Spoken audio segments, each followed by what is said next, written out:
So we have more news about Francis's health, and we're seeing a picture starting to get painted. There are two competing narratives really in this story, and nobody can really tell you what's really true. But one thing seems to be apparent here, in that there was a trap laid by Francis. And you remember, Pope Francis is a Peronist. I don't know what that means. There's a guy named Juan Perón who was the sort of a dictator of Argentina back in the 60s and 70s. It's a real character. He didn't fit into any neatly into the left-right ideology, which made him kind of a stand out a little bit in South and Central America. He'd play both sides of the field expertly. And it's very clear that Francis took notes on how he governed things because Francis does exactly the same thing. And, well, there was a trap laid here for people, and I'm going to show you exactly how Cardinal Dolan fell into it. But let's start here with just the update here. And I'm going to break something I've been not doing lately. You'll notice, longtime viewers notice, I've been fairly neutral to Francis. I have a letter from Bishop Strickland that's not so neutral. He published this late last night. I'll show it to you. But we're going to lighten up on how nice we've been a little bit, and you'll see why. So the first is the Vatican News official update as of just like an hour ago. Pope Francis had a restful 15th night in Rome's Gemelli Hospital, where he's being treated for bilateral pneumonia. As in recent days, the night passed calmly, and the Pope is now resting, said a Holy See press office statement on Friday morning. Now, I'd recommend they stop using the word passed, because people will sometimes just scan things, and they'll see that word and the word Pope, and they'll start acting as if their hair is on fire. That was yesterday. That was this morning's update. We'll go to Rich Rejo, who is a big-time Francis fan, who gives us a more complete update from yesterday. Because the way these updates go is there's one in the morning, like I just showed you, and then one later in the day, Rome time, which happens in the United States right around the lunch hour. Here's the update yesterday. Vatican, the clinical conditions of the Holy Father are improving today as well. Second day in a row, folks. Today, he alternated high-flow oxygen therapy with Ventamask. Given the complexity of the clinical picture, additional delays of clinical stability are necessary to resolve the prognosis. And what that means is they need more days like that to really give you a complete picture on what his situation is.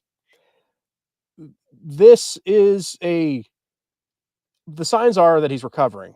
Now, I'm going to remind you that he had a couple days like this before. And it was 2 or 3 days where it was improvement, and then he had a crash in terms of his recovery. Go to Michael Haynes for this. Francis has had, well, he didn't direct them, I don't think, but there were cardinals praying, leading rosaries for him in St. Peter's. One of them was Tagle, and the next night it was Cardinal Pietro Parolin. Both of them highly papabile. Both of them considered to be Francis II types. The third night was somebody who's not even on the list of papabile, Cardinal Ray. And then tonight, this is who's praying for him tonight. Brace yourselves for this one. And no, I'm not saying he's papabile, to be clear, but another Bergoglian. According to Michael Haynes, LifeSite News reporter. As in previous days, Vatican says Pope Francis had a peaceful night and is now resting.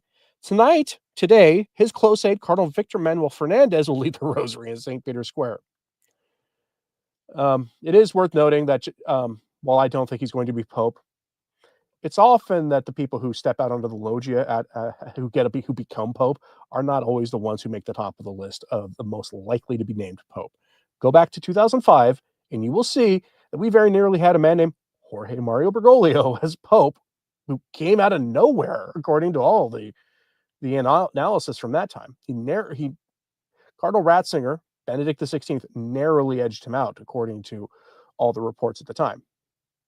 And he became Pope in 2013. So, again, don't take the papabile list out there with too much seriousness. But with those health updates in mind, let's talk a little bit about Cardinal Dolan.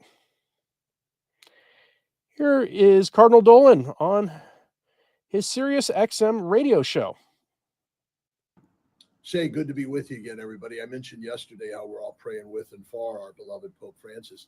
You know what has moved me phenomenally is the number of expressions of concern, promises of prayer, questions about the Holy Father's health that have come to us from the ecumenical and interreligious community.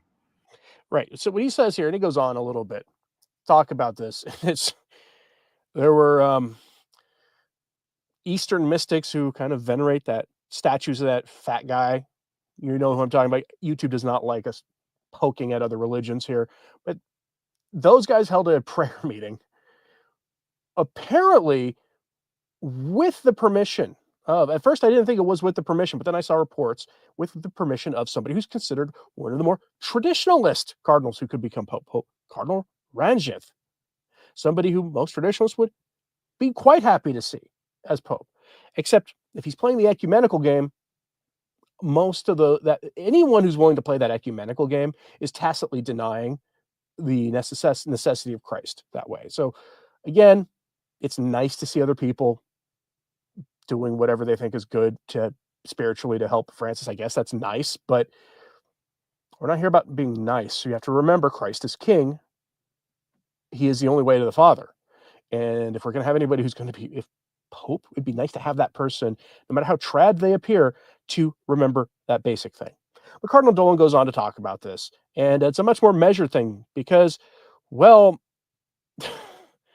you had something happen, and I remember you'll remember I reported this to you several days ago that Cardinal Dolan had let slip what was likely the actual condition of Francis, at least at the time.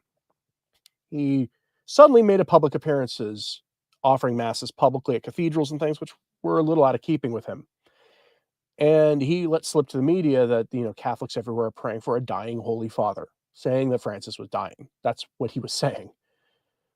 Oops, that's a little bad. And especially in light of the more recent prognoses that he is actually doing better. Again, with a caveat, knowing the last time they said this for 2 days in a row, suddenly he had a really bad day. That doesn't necessarily mean it's going to happen this time. But then Rich Reho, who is remarkably well connected, was sent this by a priest. And this looks on the surface fine until you remember Francis is still alive. Something about papal funerals. And during the interregnum, you will often have the Pope referred to by his actual given name, not Pope Francis, but as Jorge Mario Bergoglio. This is also worth reminding ourselves. It's only Americans who typically get very upset when people refer to a pope by his birth name, not by his titles. But if you go read European writings on going back centuries, they've often referred to the Pope as Pope Wojtyła or Pope Pacelli, or the actual name of the Pope, not Pius XII in case of Pacelli or John Paul II in the case of Wojtyła. And so this kind of thing upsets people, but what you're about to see is a memorandum Cardinal Dolan sent out that just basically assumes Francis is not here anymore and is treating him as such. These are instructions to his priests, and this is kind of galling a little bit. It says, amid Dolan's fast-tracking Francis to his grave, a stunning memo to New York City priests emerged giving instructions about ringing bells, draping church entrances, flowers, etc. Refers to Pope as Jorge Mario Bergoglio. The date was just 4 days ago. Grace to you and peace as we keep prayerful vigil for Pope Francis. It's the only time we're probably going to hear him referred to by that name. Catholic bishops throughout the country are calling on the faithful to pray for the Holy Father, now in critical condition at Rome's Gemelli Hospital amid a week-long battle with respiratory illness. Again, that was true February 22nd. His condition now is no longer critical. It's improved. For the time being, at least. As Jorge Mario Bergoglio nears the end of his earthly journey, is a very old tradition that when we ask to pray for somebody, we offer an Our Father, a Hail Mary, and a Glory Be. So join people around the world in these three prayers for His Holiness. The church in New York will observe the passing of his life in many prayerful ways. For now, here are some things to keep in mind. Upon hearing of the death of the Pope, church bells may be rung 88 times, the number of years the Pope has lived. The intention of the Pope be included in regular scheduled masses. There are 3 masses formulated for a deceased Pope, and it goes over them, which may be used during the 9-day period of mourning. These masses on the occasion of the news of a death would not normally be permitted on Sundays or feasts, but the Cardinal Archbishop, as chief liturgist of the Archdiocese, grants his consent for these prayers to be used on days marked with the appropriate marking in the Ordo Missae. A memorial space could be established in an area of the church that does not compete or conflict with the significance of the altar, ambo, presider's chair, and tabernacle. It may include the lighted paschal candle, a picture of the Pope, and kneeler candles to be lighted as part of prayer, and a book in which people may write prayer intentions. A spray of flowers or fabric draped could be used to decorate the exterior of the churches. You may be able to borrow this from your local firehouse. Black bunting is used on doors to mourn and then be replaced with white and gold bunting after a new pope is elected. During the Novendial, Requiem masses may be celebrated in each parish or within a deanery. Before His Eminence departs to join the other cardinals in Rome, Cardinal Dolan is who they're referring to here, he will offer a mass at St. Patrick's Cathedral. The Office of the Superintendent of Schools and the Office of Youth Faith Formation will be coordinating religious activities for the students of our parish, etc., etc., etc. More details are forthcoming. Now, some will say, well, that's just prudent. It looked like Francis was going to expire. Remember, Cardinal Dolan was the one who suddenly is engaging in politicking. We've seen a lot of this kind of politicking already, but I'm going to basically compare and contrast this. His letter to his priests made it to the media that basically treated Francis as if he was basically gone already, which happened after Dolan publicly said he was dying. This is remember something. He addressed him, he acknowledged he was still around in that first sentence, and then afterwards made it sound like it was a foregone conclusion. Meanwhile, Cardinal Pietro Parolin is out there leading rosaries for Francis's health, meeting with Francis personally while in the hospital, and continuing the diplomatic work of the Vatican, which is Cardinal Pietro Parolin's principal job, while not publicly signaling much of anything about a potential conclave. He's been pretty tight-lipped about that. It looks to me, and I had a conversation with a friend of mine yesterday who was very knowledgeable about these things, and he pointed this out too. And I've seen other commentators in the traditional side of things start pointing this out. It looks like Francis took the opportunity to find out who was truly loyal to him. It looks like this became a trap. I know that sounds a little out there, but Francis is a Peronist. He learned all of his governing techniques, the way he runs the church, from Juan Perón. If you know anything about Juan Perón, how he ran Argentina, how he used the time, the time he was in exile, all these other things, how he used those to his advantage, this is clearly a trap. This is one of the reasons why I don't think Francis is going anywhere just yet. I will remind you that at 88 years old, with like 1.8 lungs, not two, he had part of one removed in his youth, with pneumonia, even if he recovers from something like this, he is going to not be in any condition to do extensive traveling, public speaking, or anything for quite a long time, if ever again. Take this situation he is in seriously. It probably was fine that Cardinal Dolan drafted that letter, but maybe he shouldn't have sent it out, because the way it reads is that essentially assuming that it's a foregone conclusion that he'll be gone in the next few days. And it made its way to the media. If you want a sign, though, that the hospital is not being the most truthful on this, I'm going to show you something here. This was given to us by an Italian journalist. He posted this on X in Italian. Here is, go here for an actual translation. He says, source at the Fiumicino airport report that Pope Francis's sister, Maria Elena Bergoglio, arrived in Rome in recent days. On the same day as Maria Elena's arrival, many cardinals arrived in no particular order, along with diplomats and Swiss guards who had already begun arriving in Rome last week. When the first rumors about Bergoglio's serious health conditions leaked out, everything seems ready. The stage is already being set. Now, again, her visiting him might be a coincidence, but she hasn't seen him since he became Pope. She has her own health troubles too. That's why she hasn't traveled. The cardinals are hearing different things than you or I are hearing. Them coming to Rome, it might be fine, though. They may be just going to go visit Francis. Or they're hearing things we're not hearing. Go to another one. There's a lot of talk right now about who the next pope will be. And it's, I think, extraordinarily premature for anybody to be talking about who the next pope is going to be. Partially because we will not be privy to those conversations. And there's a lot of people who don't understand what makes somebody Papa Bile. You see Vigano's name thrown out when Vigano has less than zero chance of being pope because of how he's widely viewed by bishops and cardinals. But what we do know is that there are rules for this. And we just got out of election season in America. You ever heard of like websites like PolitiFact and a couple others? Well, not PolitiFact, but there's a couple websites out there that they place bets, financial bets on who will be the next president or what the makeup of Congress will be, or all whole sorts of things. They're even placing bets right now on various policy positions coming out of the new administration. Those websites are going to offer you the opportunity to vote on who or to place financial bets on who the next Roman pontiff will be. Don't be tempted by that. It's a sin. It's a pretty grave sin. In fact, as this person pointed out, strictly speaking, this is not included in the code of canon law anymore, but I guarantee you it would be considered at least a mortal sin. Gambling on this is a screenshot from Wikipedia, but it's true. This is just a nice summary of an actual document. Gambling on papal elections has at least a 500-year history. Betting on 16th century papal conclaves are among the first documented examples of gambling on election outcomes.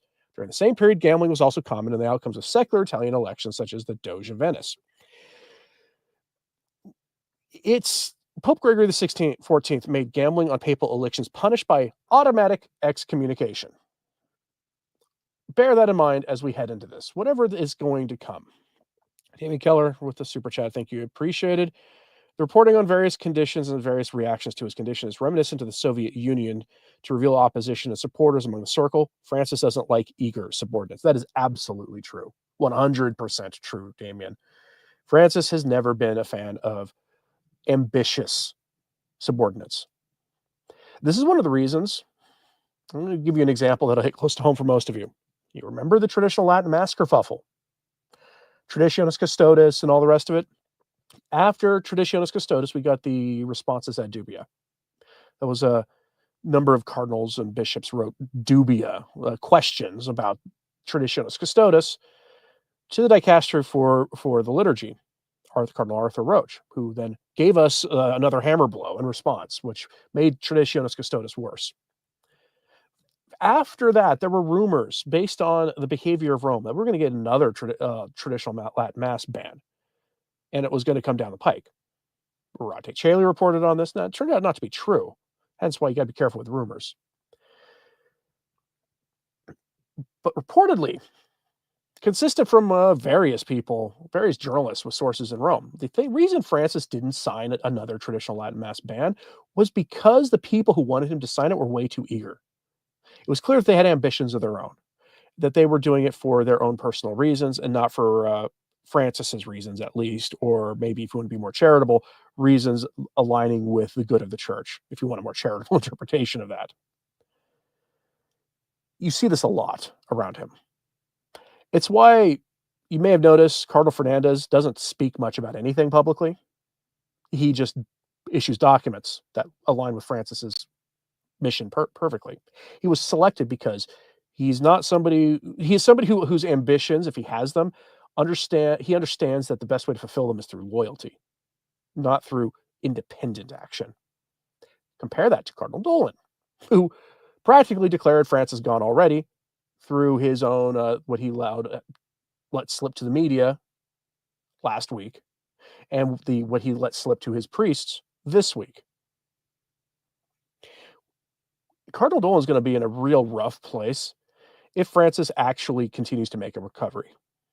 Again, a recovery, not fully recover. At 88 years old with a history of lung problems, double pneumonia is full recovery is kind of not generally in the cards. But Francis is a master at playing politics. As my friend reminded me, if you remember when Francis became Pope and they told us, oh, he's not going to live in the papal palace because it's so luxurious and he wants to be closer to the people. So he's going to live in Casa Santa Marta.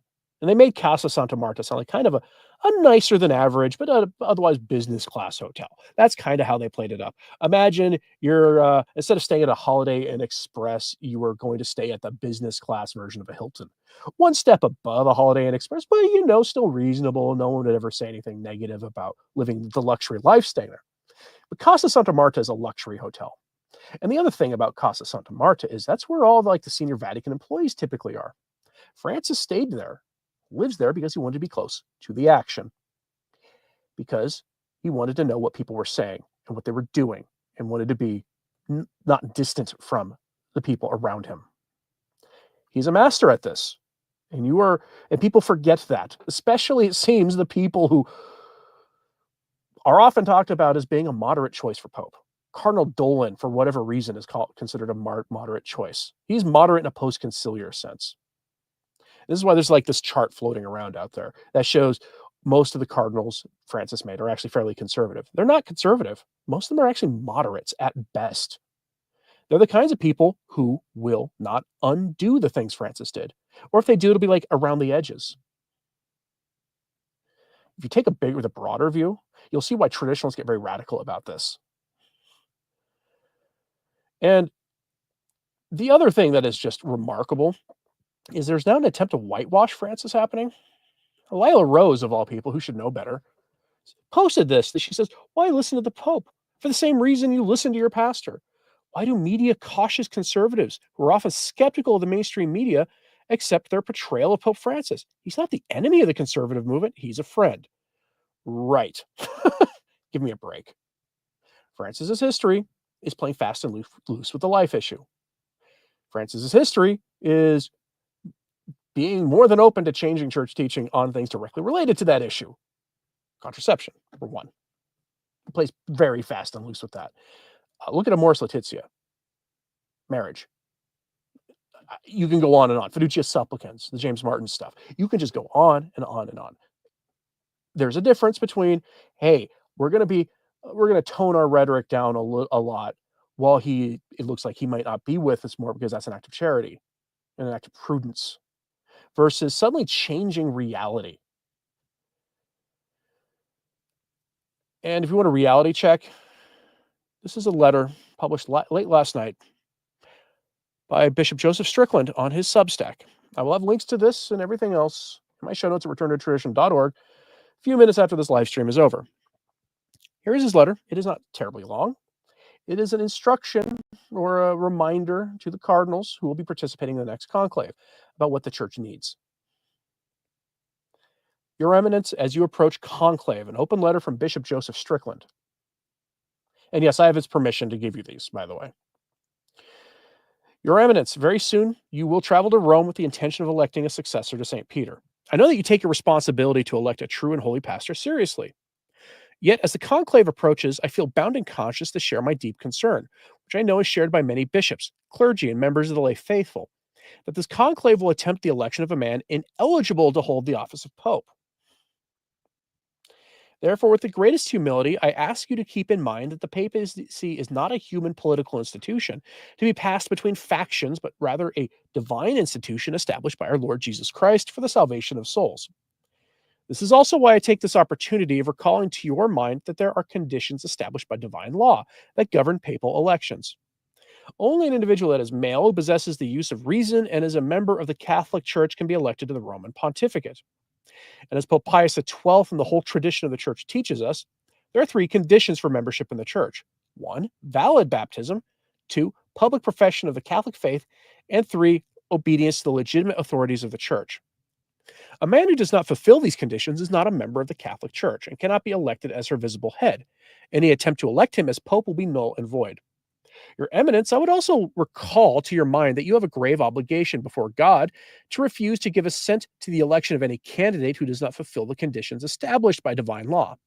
If a public heretic, or a man who is reasonably suspected of being a public heretic, receives sufficient votes, faithful cardinals have an obligation to refuse to accept the validity of his election. Let's pause there. That is a statement about Francis.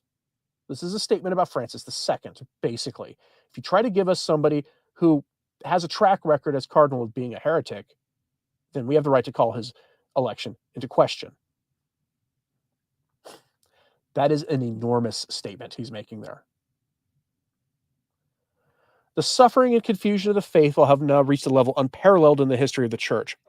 As you and I both know, this crisis is causing many men, women, and children to lose their faith, and many more are falling into mortal sin. These are souls for whom our Lord died and with whom he wishes to spend eternity in perfect bliss. Your Eminence, if a false pontiff is presented to the world as the Pope, I fear that many more souls will be lost. All those cardinals who consent to his invalid election will share that responsibility with him. Looking back on the experiences of our own lives, how can we doubt that following the teaching of the church, however difficult it may seem, always brings us safely through all the challenges and trials? When we act rightly, our Lord blesses our actions and leads us forward, one step at a time on the right path. I beg you on behalf of the suffering faithful not to place your trust in political strategies or human prudence, but only in the divine wisdom of our Lord Jesus Christ. He is God. He can do all things. Our part is simply to follow his commandments and leave the rest to him. May God bless you at this moment in the church's history, and may he give you faith and peace in the midst of trial. Master, doth it not concern thee that we perish? And rising up, he commanded the wind and said to the sea, Peace, be still. And the wind ceased, and there was made a great calm. And he said to them, Why are you fearful? How is it that you have no faith? See the Gospel of Mark, chapter 4, verse 38 to 40. Please be assured of my prayers for you in the church. Yours in Christ, Bishop Emeritus Joseph E. Strickland. His citation is to Pope Pius XII's Mystici Corporis Christi. And for those who aren't aware, I've been covering his Mediator Dei encyclical on weekends. Every other weekend, a section of it for easy digestion, and I'll probably go into Mystici Corporis Christi. It's an essential document. Although I've heard that Kennedy Hall is going to be doing professional level recordings of the anti-modernist papal encyclicals. So if you're interested in that and you're following his channel, go watch those. My only concern is I've seen how few people seem to care about those kinds of documents, and that he's going to spend a lot of time and resources recording them. Incredibly valuable work he's going to do, and then it will be not well received because people aren't that interested in like the core teachings of things. But I would encourage you to go listen to those when he does record them.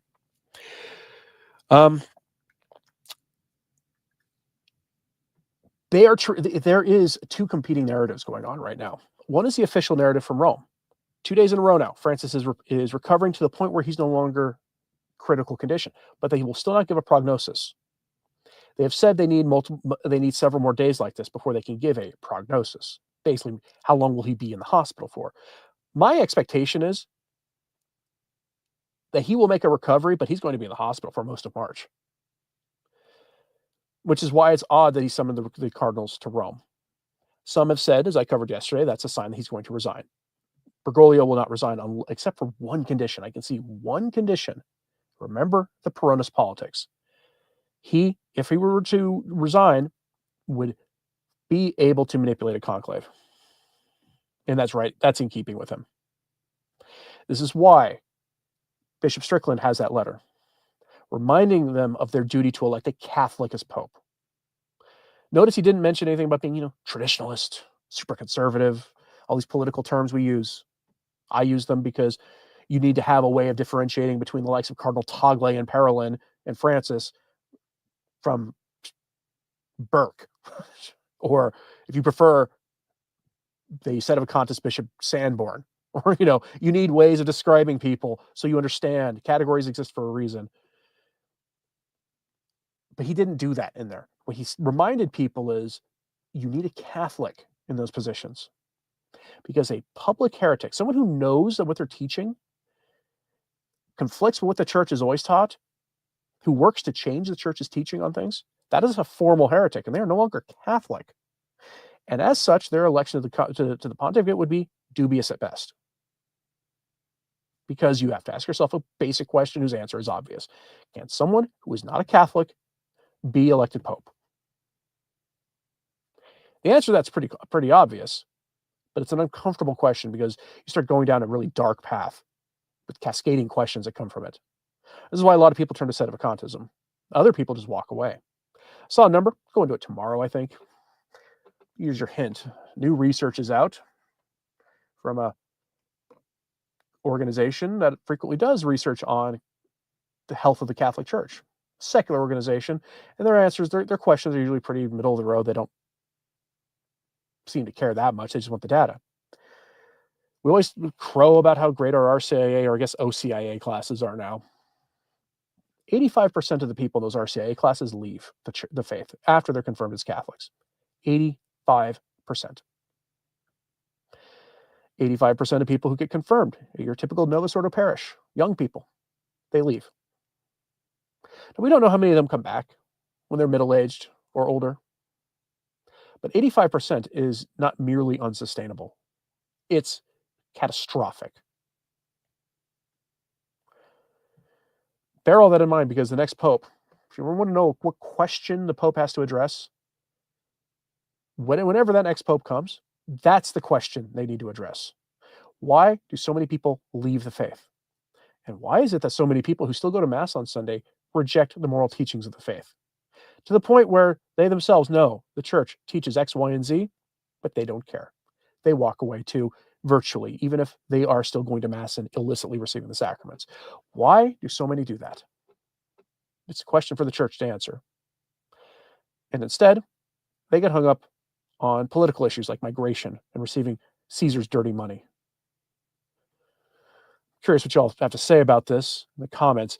You think Cardinal Dolan fell into a trap? Do you think it was okay for him to release that document? Because I'm telling you right now, I've seen how that's getting received. It's not getting received well at all. That was clearly never meant to be made public, but it was, because some of his priests were like, "Hey, hold on, why are we doing this?" Do you think Francis laid a trap? Do you think he's taking advantage of the situation he's in to find out who's truly loyal? I was just having this conversation with a friend of mine. It's been pointed out, like, Cardinal Burke is getting raked over the coals by some people for praying for Francis. Cardinal Burke got some of the worst treatment of all the bishops at the hands of Francis, and he did the Catholic thing. He's publicly praying for him. He dressed fairly incognito the first couple days. Yesterday, he actually was dressed, didn't have the trench coat and the hat on.